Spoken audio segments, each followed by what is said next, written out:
नमस्ते दोस्तों। तो आज हम शुरू करने जा रहे हैं हरितालिका तीज की कहानी। एक दिन शंकर भगवान और पार्वती जी कैलाश पर्वत पर बैठे थे। पार्वती जी शंकर भगवान से पूछा कि सभी व्रतों में से अच्छा व्रत कौन सा है, वह बताइए। तो जब शंकर भगवान बोले कि हे नक्षत्र में चंद्र श्रेष्ठ है, तो ग्रह में सूर्य श्रेष्ठ है, नदियों में गंगा श्रेष्ठ है, इसलिए हरितालिका का व्रत सभी व्रतों से श्रेष्ठ है।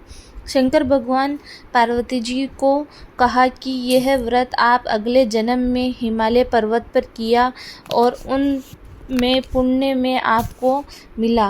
वह व्रत भाद्रपद की पहली तीज को करना है। ये व्रत आपने भाद्रपद की पहली तीज को किया, जो आपको मैं अब वह कह रहा हूँ वचन। बचपन में मुझे प्राप्त करने के लिए आपने बड़ी तपस्या की है। 64 झाड़ के सिर्फ पान खाकर किया, सर्दी गर्मी वर्षा का दुख देखा। आपके इतने व्रत उपवास देखकर पिताजी को बहुत दुख हुआ। इतने में नारद जी आए। हिमालय जी ने नारद जी को प्रणाम किया और आने का कारण पूछा।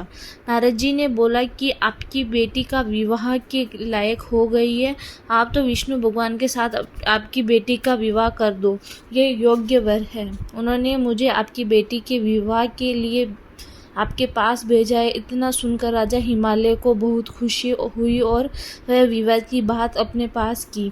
विष्णु जी ने विवाह की बात सुनकर बहुत क्रोध आया और सहेलियों को कहा कि मैं तो शिव जी के अलावा किसी से भी विवाह नहीं करूँगी। पार्वती जी सहेलियों के साथ जंगल में गए। वहाँ नदी पर नजर गई तो नज़दीक में एक गुफा देखी। वहाँ पर जाकर विचार किया और पार्वती जी कहा पर शिवलिंग की स्थापना की।